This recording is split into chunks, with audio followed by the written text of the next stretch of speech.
So when I went to New York, I dressed up as George Bush, and I had a mask on and a suit on, and I was crawling around. I started at Lincoln Center, and I had a sign on my posterior, which says like, "Kick my ass," and people can kick me.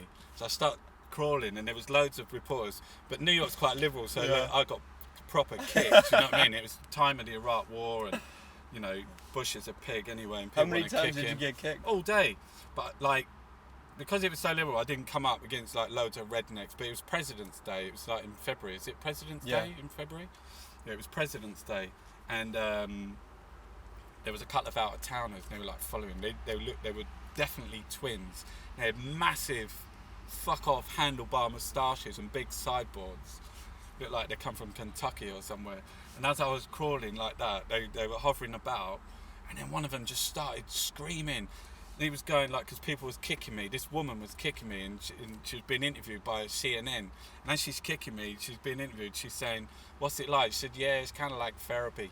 And this guy was like, started screaming. He was going, "Don't kick her! Don't kick him in the ass! Don't kick him in the ass! You ain't kicking George W in the ass. You're kicking America in the ass!" And it was like the woman from CNN. She quickly nudged the guy because she's holding the mic. She swung the camera around to jump over to this guy who was standing over the back, and they kind of pushed through the crowd to get to him.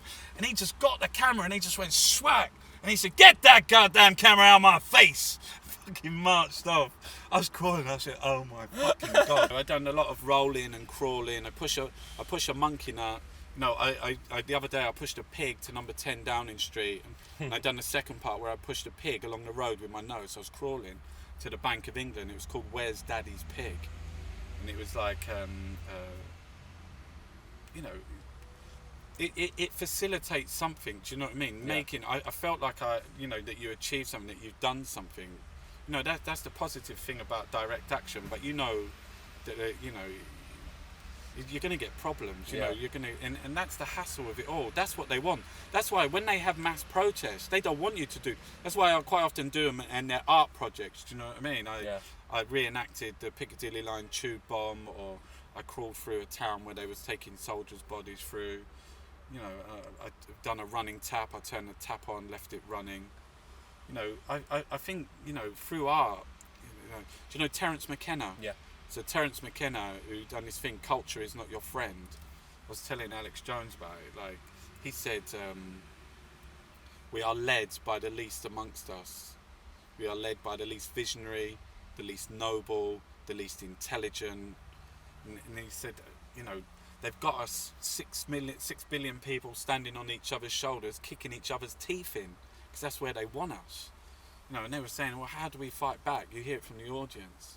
And Terence McKenna just looked at the audience and he just goes, art. That's a very... You know, make art, because that's when you engage with what we was just talking about, with their space. That's culture is their space. That's why BP is the major sponsor of Tate. GlaxoSmithKline is running like GSK Contemporary at the Royal Academy.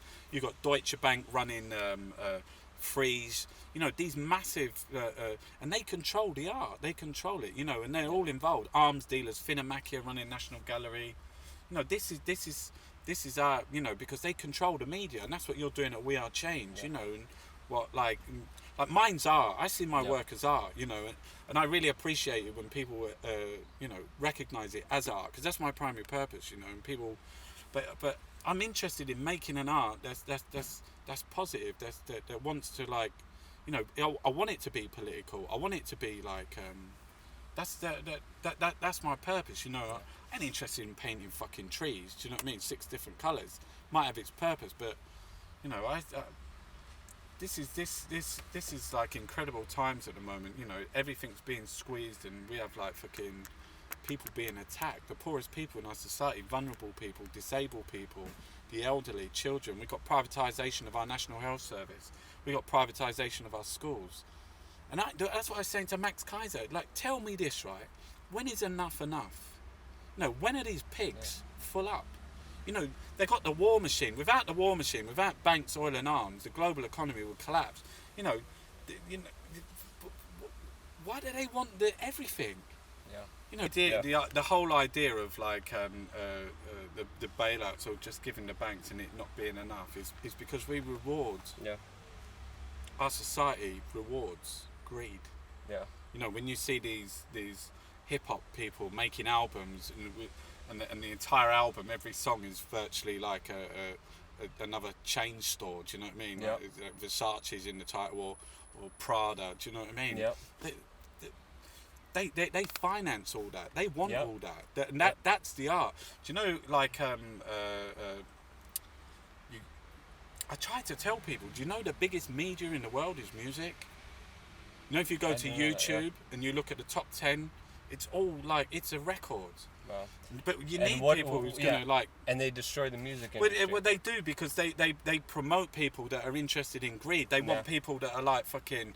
You know, hedonistic. Want the rims and chains. Look how much fucking... Look at his fucking car. Yeah. Look at his car. Look how rich he is. That's why they're same with sportsmen.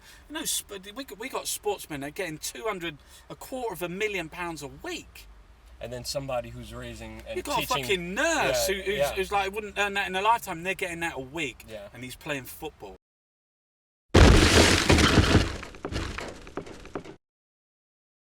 True disruption is really important. Well, I think as long as people who wield power are free of fear, fear of punishment, fear of recrimination, fear of disruption, that they're never going to have motives to refrain from abusing that power.